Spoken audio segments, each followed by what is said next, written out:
자, 오늘은 사도행전 4장 11절과 12절 말씀 가지고 코너스톤이라는 제목으로 말씀을 전하겠는데요.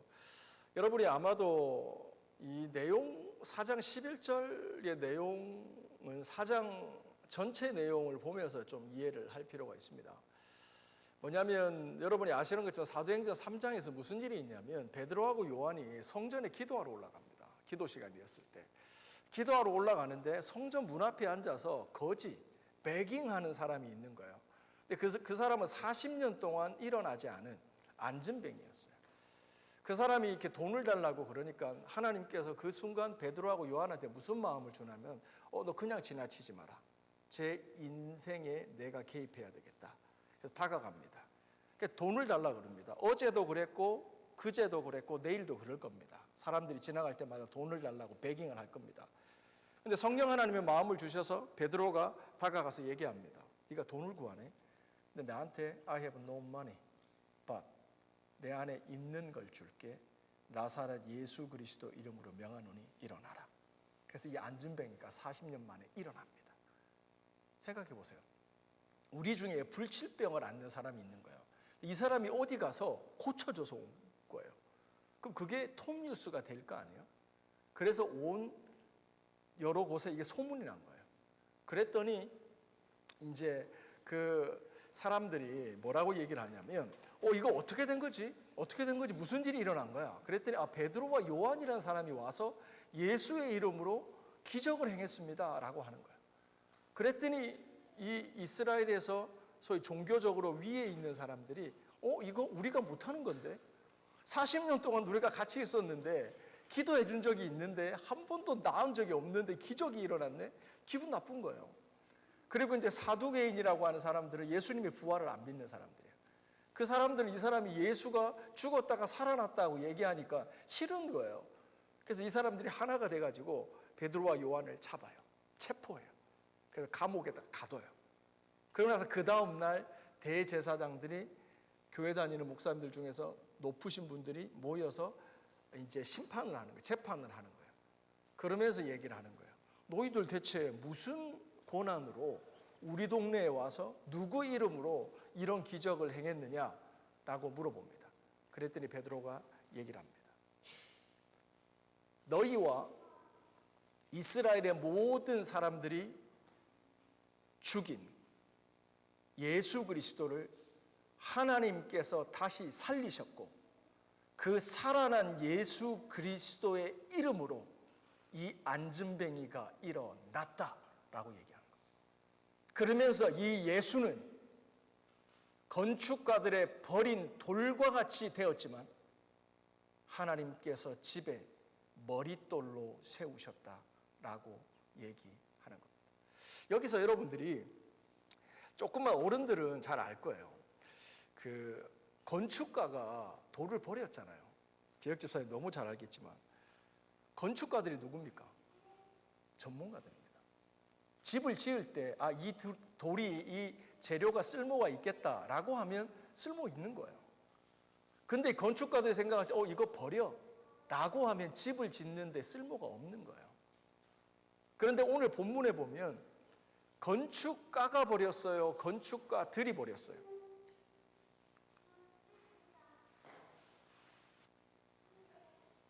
다 같이 한번 읽어볼까요? 시작. 이 예수는 너희 건축자들의 버린 돌로서. 아멘. 한 명의 건축가가 버린 게 아니에요. 여러 명의 전문가가 이 돌은 쓸데없네, 쓸모없네 라고 여러 명의 전문가가 버린 거예요. 그러니까 이거는 누가 봐도 실제로 봐도 이거는 쓸모없는 돌이었던 거예요. 그런데 결과적으로 이 돌이 뭐가 됐죠? 집을 짓는 데 있어서 기준이 되는, 없어서는 안 되는 이런 코너스톤이 되어진 거예요. 여기서 우리는 한 가지를 중요하게 알아야 됩니다. 그게 뭐냐면 하나님의 역사는 언제나 이렇게 역설적입니다. 목사님 말씀이 너무 어려운데요. 하나님의 역사는 늘 반전이 있다는 거예요. 목사님, 저는 아빠가 저 나이 때 공부를 잘 못했나 봐요. 저 머리가 나빠요. DNA가 이래요. 그래서 제가 열심히 공부하려고 하지만 아빠가 머리가 나빠서 공부가 잘 안 되는 것 같아요. 엄마도 마찬가지예요. 목사님, 제가 열심히 세상에서 성공하고 좋은 학교 가고 싶은데 우리 부모님 너무 가난해요. 그래서 제가 뭔가 새로 좀 뭔가를 해보려고 그랬더니 전 돈이 없어요. 이렇게 우리는 얘기를 합니다. 제가 어린이들 버전으로 좀 유치하게 말씀을 드렸죠. 그런데 하나님의 역사는요, 돈이 없어서 우리들이 머리가 나빠서 방해받지 않습니다. 하나님의 역사는 가난한 자를 통해서 부유한 자를 부끄럽게 하고요, 배우지 못한 사람을 통해서 배운 사람을, 약한 사람을 통해서 강한 사람을 변화시키는 역설과 반전이 있는 겁니다. 그래서 여러분들이 만약 내가 예수를 만나고 믿음이 있는데도 계속 좋은 학벌, 계속 돈, 계속 강한 거, 좋은 것만 추구하면 이게 좋은 거야, 아니에요. 선생님, 여러분이 오해하지 마실 거는요, 이런 식의 말을 할 때 극단적인 사고를 가지신 분들, 아 그렇구나, 공부할 필요 없네, 아 돈이라는 게 필요 없는 거야? 그럼 가난하게 살아야 되는 거야? 아 좋은 학벌, 공부할 필요가 없는 거야? 건강한 거 필요 없는 거야? 이런 무용론을 얘기하는 게 아닙니다. 필요 없다는 게 아니에요. 그것들이 하나님 앞에서는 아무것도 아니라는 거예요. 이게 무슨 말이냐면, 내가 가난해요. 하나님께서 이 땅에 하나님의 일을 행하실 때 돈 많은 자들을 하는 것보다 가난한 자들에게 하나님께서 물질을 공급하여 주셔 하나님의 일을 하기도 하십니다. 내가 진짜 건강이 약해요. 그래서 뭔가 한 30분만 걸어도 체력이 안 돼. 그럼 하나님의 일을 못 하겠네요? 그게 아닌 거예요. 하나님께서 성령의 능력으로 내 육신의 힘이 아니라 하나님의 권능을 부어 주시는 거예요. 그러니까 체력이 약한 내가 선교를 떠나는 거예요. 체력이 약한 내가 하나님의 일을 하게 되는 거예요.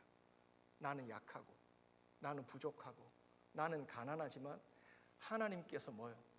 채워 주시기 때문에 가능하다는 거예요. 여러분, 말씀드린 것처럼 돈이 중요합니다. 건강이 중요합니다. 공부 열심히 하는 거 중요합니다. 근데 그것만 쫓아다니면 어떻게 되냐면 그게 우리들의 삶의 목적이 돼요. 좀 더 잘 배우면 하나님께서 잘 쓰시겠구나. 내가 돈이 많으면 하나님께서 잘 쓰시겠구나. 이것만 쫓아가는 거예요. 근데 예수 안 믿는 사람도 하는 거예요. 그래서 자녀들 계속 좋은 학교 보내려고 그러고, 좋은 학교 못 가면 인생 끝난 거야 라고 절망하게 만들고, 뭔가 돈이 좀 있으면 하나님 앞에 어깨에 힘을 주고, 뭔가 좀 생활이 어려우면 하나님 앞에 부끄러운 것처럼 이렇게 얘기를 하는 거예요. 여러분이 자녀들에게, 우리 주일학교 어린이들도 잘 기억하세요. 하나님이 크신 분이에요, 작으신 분이에요? 태호. 하나님은 우주를 만드신 분이잖아요. 하나님은 우주보다 크신 분이에요. 그렇죠? 우리가 이 하나님을 인격적으로 제대로 만나지 않습니까?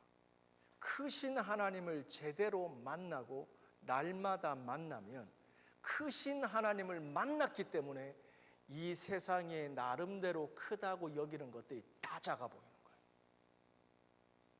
이게 신앙의 미스터리예요. 내가 하나님 없을 때는 돈, 좋은 학교, 건강, 등등등등, 이게 너무 큰 거예요. 크다는 게 내 삶의 목적이 됐던 거예요. 그래서 이게 없으면 쟤는 있는데 나는 없네, 내가 없으니까 너무 불행한 거예요. 내가 작아 보이는 거예요. 근데 하나님을 제대로 인격적으로 날마다 그 크신 하나님을 만나잖아요. 그럼 세상에 나름 크고 중요하다던 것들이 작아 보여요. 근데 하나님을 못 만나잖아요. 날마다 하나님과 동행을 못 하잖아요. 그러면은 하나님의 크심을 모르기 때문에 이게 제일 커요. 그래서 이것만 쫓아가는 거예요. 우리 말씀 한번 찾아보겠습니다. 고린도전서 1장입니다. 고린도전서 1장 말씀 제가 읽어드립니다. 사도 바울이요, 이런 사실을 너무나 잘 깨달았어요. 하나님께서 일을 행하시는데 이 반전이 있구나, 이 역설적이구나, 이거를 우리를 부르시는 사건을 통해서 설명을 합니다. 고린도전서 1장 26절입니다. 제가 읽어드립니다. 형제들아, 너희를 부르심을 보라.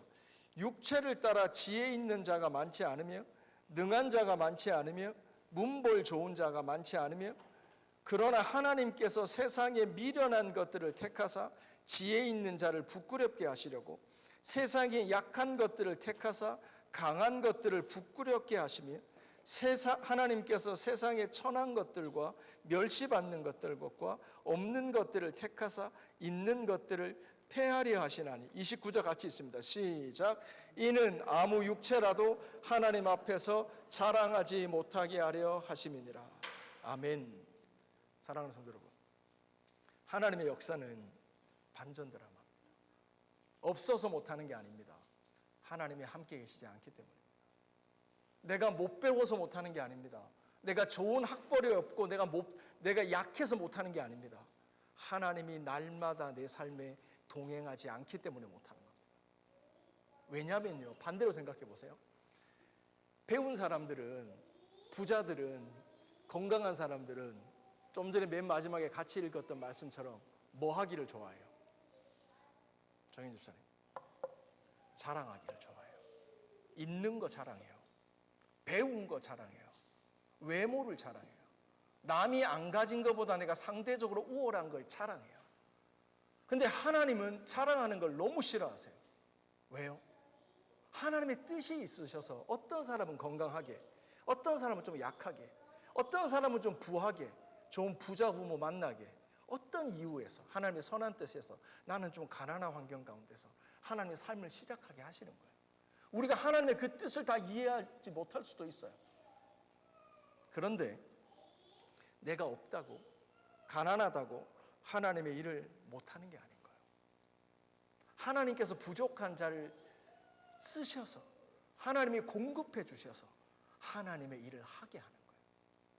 그래서 내가 약하지만 하나님이 도와주시네, 하나님이 채워주시네, 이걸 아는 사람은 이 일을 행하고도 하나님께 쓰임받고도 뭐 하지 않아요? 자랑하지 않아요. 왜? 내가 무익한 자임을 알기 때문에, 내가 가난한 자임을 알기 때문에, 나는 그거 못할 사람인 거 아는 거예요. 나는 체력이 안 되고 능력이 안 되는 거 아는 거예요. 그랬더니 자랑하기보다 뭘 해요? 감사하게 되는 거예요. 사랑하는 성도 여러분, 예수님은 그 당시에 종교 지도자들에게 뭐 하셨죠?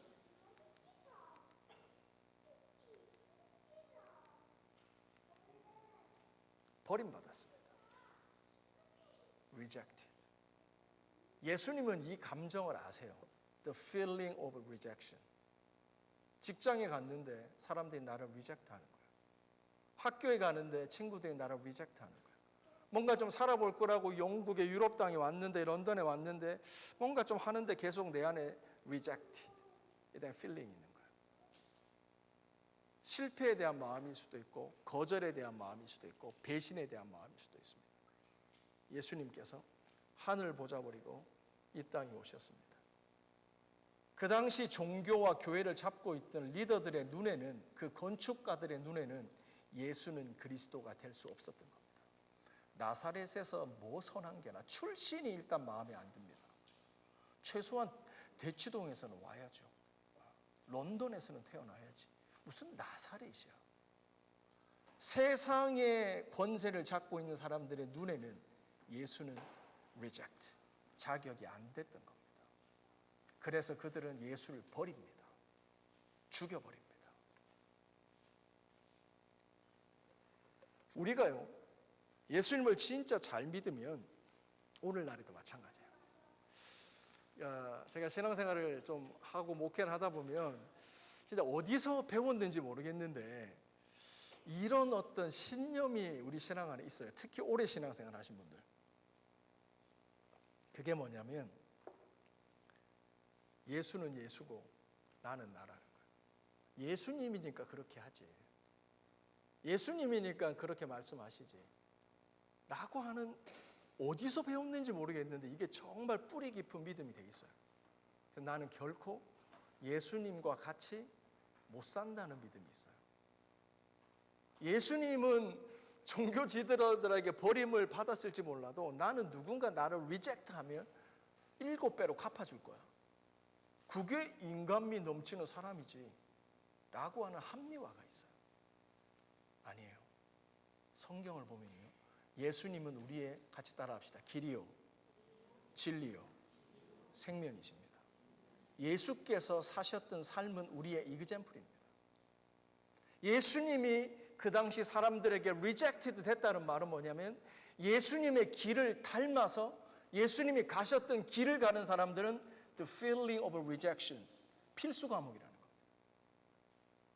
못 배웠다고, 약하다고, 성격 좀 있다고, 내 출신이 좋지 않다고 사람들로 하여금 리젝트 되는 느낌을 가지고 있다는 거예요. 그래서 많은 사람들은 어떻게 해요? 더 배우려고 해요. 더 가지려고 해요. 더 건강해지려고 해요. 아플 때 막 목사님 기도 좀 해주세요. 진짜 이게 사람들이 3개월밖에 안 남았대요. 그래서 정말 눈물로 기도하는 거죠. 3개월 만에 기적적으로 고침받은 거예요. 건강해진 거예요. 그 다음 주부터 교회를 안 와요. 왜요? 주일날 골프 치러 간다고. 심합니다. 없을 때는, 약할 때는 주님 찾는데 주님 고쳐주고 부하게 해주시면 그때부터는 주님 버리고 갑니다. 우리가요, 하나님을 정말 깊이 만나고 날마다 만나고 그분과 동행해서 주님이 진짜 크신 분이라는 하나님에 대한 경외감을 갖지 않으면 세상에 그 많은 것들이 커 보입니다. 그게 우리의 목표와 목적이 되어집니다. 그것 못 얻으면 정말 불행하게 느껴서 애들 잡습니다. 말씀드렸죠. 이게 중요하지 않다는 게 아니에요. 이게 아무것도 아니라는 거예요. 하나님의 크심 앞에서 이건 아무것도 아니라는 거예요. 주님이 주실 수 있는 거예요. 하나님이 고쳐질 수 있는 거예요. 하나님이 하실 수 있는 거예요. 근데 하나님의 크심을 모르기 때문에 이게 너무 커서 여기서 계속 걸려 넘어지는 거예요. 그래서 우리 신앙은 계속 쳇바퀴질인 거예요. 그리고 자녀들에게 그렇게 가르치는 거예요. 야, 최소한 이런 학벌은 돼야지. 최소한 이 정도는 해야지. 이걸 가르쳐요. 성경적이지 않아요. 하나님을 만나야 돼요. 하나님을 만나고 동행하고 알 때 너무 중요하지만 아무것도 아닌 게 되는 거예요. 우리 빌립보서 3장 말씀으로 갑니다. 빌립보서 3장.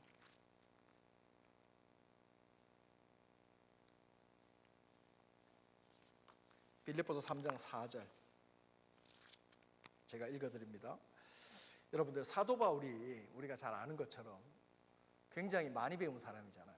잘난 사람이잖아요. 열심히 있었던 사람이잖아요. 그가 이 크신 주님을 만나는 거예요. 이 크신 주님을 만나고 났더니 이 삶에 똑같은 일이 벌어져요. 뭐냐면 그렇게 자기가 추구했던 것들이 정말 nothing이 되어지고 주님의 크심 앞에서 다른 삶을 살아가는 거예요. 4절입니다. 신약성경 321페이지고요.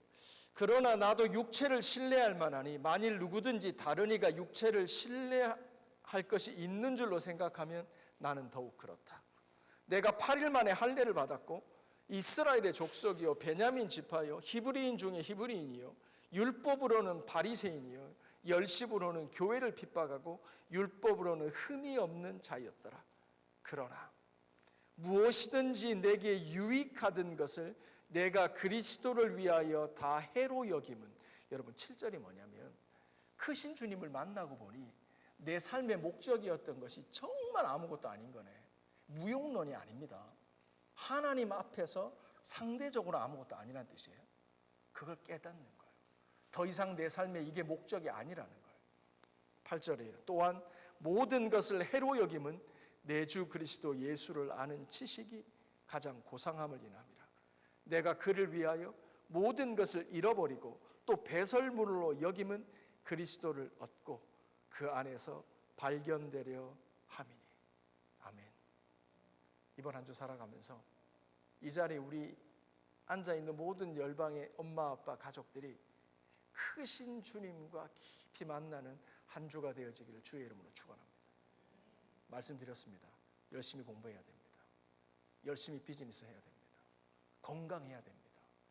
기도하려고 하는데 체력이 안 돼서 집회를 못 참석해요. 주여 왜 이럽니까가 아니에요. 건강관리 하셔야 돼요. 중요한 겁니다. 유용한 겁니다. 하지만 이게 인생의 목표와 목적이 되는 이유를 아셔야 돼요. 크신 하나님을 만나지 않는 이상 이거는 작아지지 않습니다.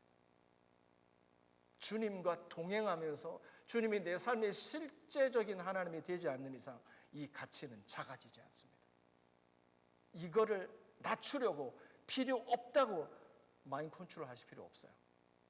하나님을 제대로 만나고 주님 앞에서 은혜 받으면 이거는 그냥 작아져요. 왜요? 주님이 크심을 알 때 우리의 작음은 자동으로 깨달아지기 때문에. 믿으시는 분만 아멘 합시다. 그래서 여러분들 첫 번째 메시지가 이건 거예요.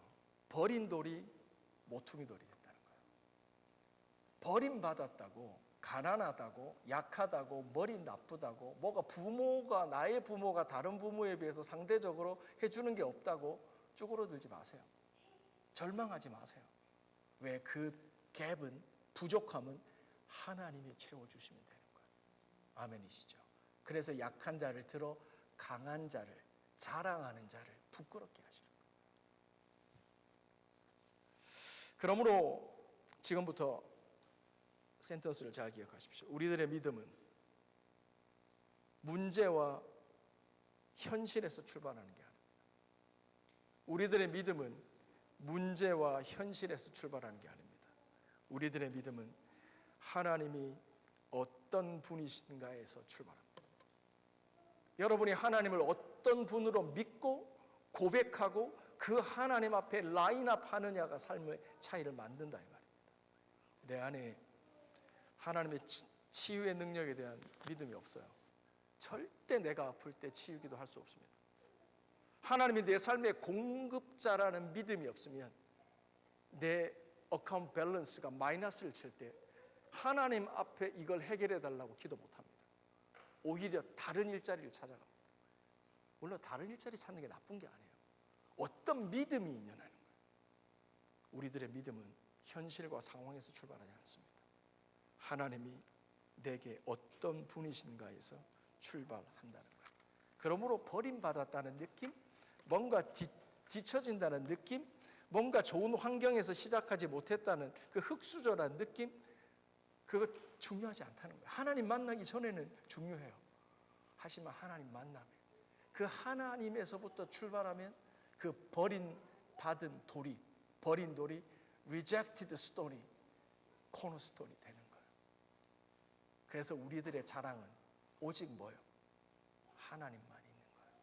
하나님께만 있는 거예요.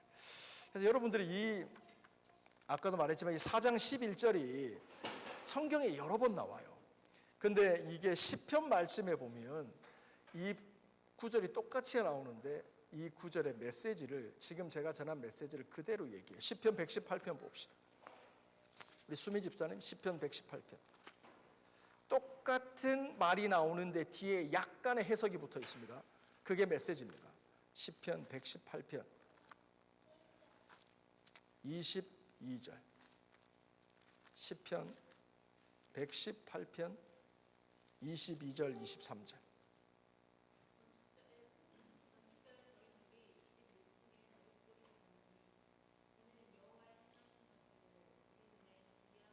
아멘. 같이 읽습니다. 이는 여호와의 행하신 것이요. 아멘. 지금 사도 바울이 사도행전에서 이 말씀을 기록하는 메시지가 뭐냐면 하나님이 행하셨다는 거예요. 버린 돌이 모퉁이 된 거는 내가 노력해서 된 게 아니라 하나님이 행하셨다는 거예요.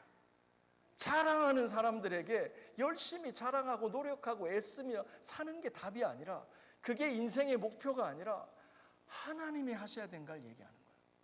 여러분, 시편 118편은 여러분이 나중에 한번 쭉 보세요. 다윗이 그의 삶 가운데 사무엘이 어느 날 찾아와서 머리에 기름 붓잖아요. 이스라엘의 왕이 된대요. 와우, 놀라운 약속이잖아요. 근데 다윗이 바로 그 이스라엘의 왕이 안 돼요. 긴 세월 동안 그는 광야에서 도망 다니는 삶을 살아요. 그럴 때 여러분들 우리가 사무엘의 상하 이미 다 지나봤지만 죽을 고비를 여러 번 넘깁니다. 죽은 고비를. 그런데 118편을 지을 때는요, 진짜 이제 죽음이 이 앞에까지 온 상황이었어요. 제가 간단하게 읽어드릴게요. 열방이 나를 에워쌌으니, 저희가 나를 에워싸고 에워쌌으니, 118편 13절입니다. 너희가 나를 밀쳐 넘어뜨리려 하였으니. 포위됐다는 말, 이제는 더 이상 빠져나가지 못하겠다는 말이 118편에 절절히 흐릅니다. 그런데 끝에 가서 22절에 가서 좀 전에 수미지 사님 읽어주셨던 말씀이 나오는 거예요. 건축자의 버린 돌과 같은 내 인생이 머릿돌이 되었다는 거예요. 지금 왕이 되지 않았어요, 여러분들. 그러면서 23절, 이는 여호와의 행하신 것이라 우리 눈에 기이하도다. 이날은 여호와의 정하신 것이라 이날에 우리가 즐거워하고 기뻐하리로다. 여호와여 구하옵나니 이제 구원하소서. 여호와여 구하옵나니 이제 형통케 하소서. 아멘. 자, 저를 보세요. 자, 정리되세요? 다윗은 지금 쫓기다가 몇 번 죽을 고비를 넘겼습니다. 근데 이번만큼은 진짜 못 빠져나갈 것 같아요.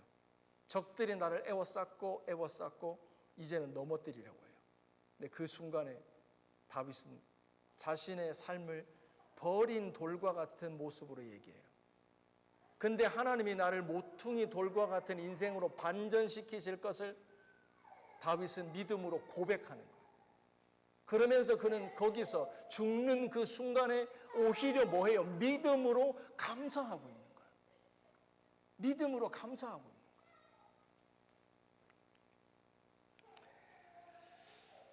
거예요.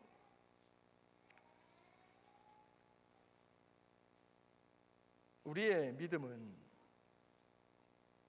현실에서, 상황에서 출발하지 않아요. 하나님이 어떤 분이신가? 하나님이 내게 대해서 어떤 약속을 주셨는가에서 출발하는 거예요. 그래서 다윗은 진짜 이제는 내가 죽나 보다 하는 그 위기 상황에서 다윗은 뭐 합니까? 감사하는 거예요. 이게 믿음이에요. 이게 믿음이에요. 이번 한 주 살아가면서 여러분들이 우리가 처해 있는 상황 속에서 하나님 앞에 감사하는 저와 여러분이 되시기를 바랍니다.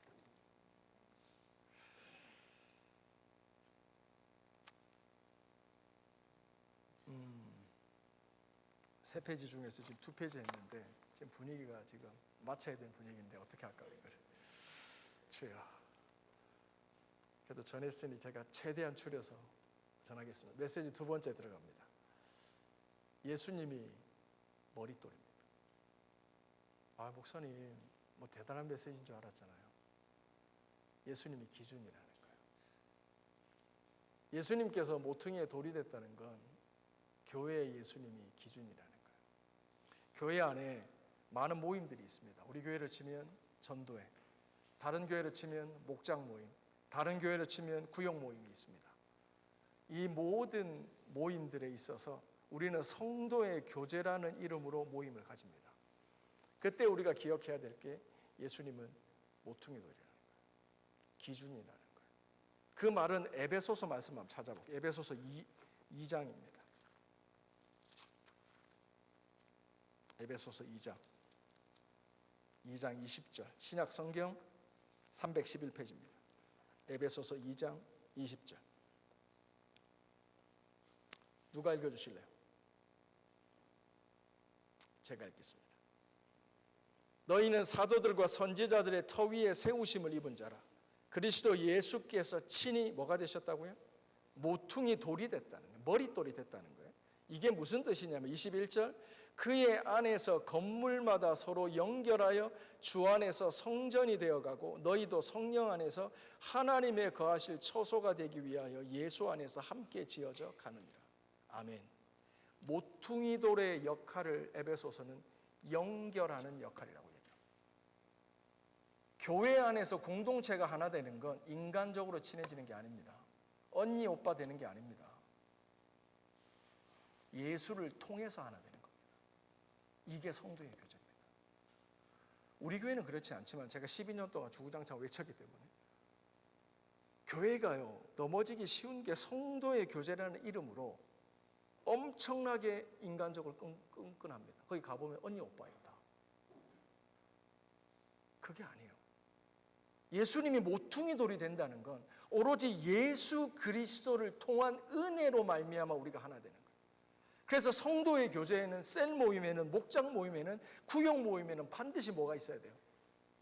은혜가 있어야 돼요. 말씀 보고 큐티할 때 받는 은혜, 지난 주일날 말씀 들으면서 받는 은혜, 내가 공동체 성경 읽기를 하면서 받은 은혜, 그 은혜, 모퉁이 돌 대신 예수 그리스도를 통하여 우리가 가까워지는 거예요. 이게 빠지면 교회 모임은 소사이어티가 되는 거예요. 이렇게 되어질 때 여러분 성측에 다 지금 마음이 급해가지고 다 말씀을 못 드리는데, 예수님이 모퉁이 돌이 안 되고 걸림돌이 되어져요. 이걸 성경은 거치는 돌이라고 얘기해요. 좀 목사님 우리 좀 친해지려고 하는데 왜 또 말씀 보라고 기도 보라고 기도하라고 그러세요? 별거 아닌 것 같죠? 예수가 교회 안에서 걸림돌이 된다니까요. 예수 때문에 하나 되지 못한다는 불평이 나온다니까요. 그렇게 표현은 안 해요. 기도도 없고 은혜도 없고 인간적인 끈끈함만 남아있는 거예요. 정말 위험한 거예요. 말씀 읽고 마치겠어요. 베드로전서 2장입니다. 자, 우리 선희 집사님 한번 찾아서 읽어주십시오. 베드로전서 2장 3절부터. 베드로전서 2장 신약성경 378페이지입니다. 2장 3절부터 읽어주시기 바랍니다.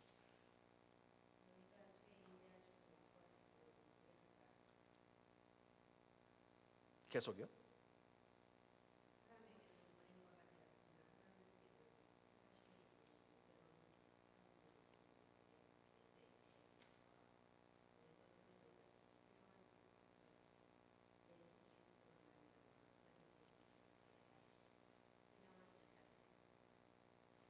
아멘. 너무 좋죠.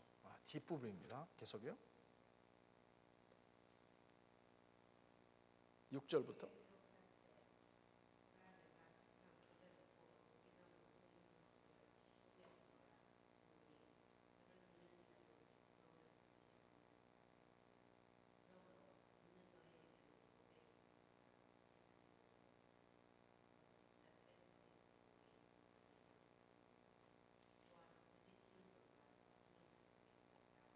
아멘. 여러분들, 똑같은 돌인데 예수 그리스도가 모퉁이 돌이 됐는데 믿는 자들에게는 이게 디딤돌이 되는 거예요. 디딤돌 아시죠? 내가 부족해도 넘어가는 거야. 이게 반전이에요. 역설이에요. 근데 믿지 않는 자들, 교회 안에서 믿지 않는 자들이 있어요. 예수님을 온전히, 그들에게는 뭐가 돼요? 거치는 돌이 된다. 걸림돌이 된다. 이 어마어마한 경고의 말씀입니다. 예수님을 통해서 우리가 하나 되는 거예요. 예수님의 은혜를 통해서, 사랑을 통해서만 교회는 하나 될 수 있는 거예요. 이게 모퉁이 돌의 메시지입니다. 그분이 기준 돼야 됩니다. 그분의 기준 앞에 우리의 기준을 내려놓을 때 믿음 안에 하나 되는 겁니다. 말씀을 정리합니다. 오늘 우리는 사도행전 4장 말씀을 가지고 버린 돌이 머릿돌이 되었다. 하나님께서 일하시는 방법은 반전 드라마다. 나의 부족함을 통해서 하나님이 채워주신다. 나의 연약함과 하나님이 채워주신다. 믿음에서 출발해야 된다. 하나님에서 출발을 해야 된다. 그러므로 세상 기준이 목표가 돼 있는 사람들은, 그런 사람들을 보시면 하나님을 만나고 날마다 그분과 동행하는 게 답이다 라는 걸 알려주시기 바랍니다. 두 번째입니다. 예수님이 우리의 머릿돌입니다. 그거는 그분의 은혜와 그분의 사랑으로 말미암아 교회는 하나 될 수 있는 겁니다. 예수님이 내 삶의 머릿돌이 되지 않으면, 그분이 내 삶의 디딤돌이 되지 않으면 예수는 내 삶의 걸림돌이 되어집니다. 이 말씀 기억하시면서 우리가 하나님 앞에 일주일 온전히 살아가는 저와 여러분 되시기 바랍니다. 자, 우리 자리에서 일어나서 기도하는 시간 가집니다.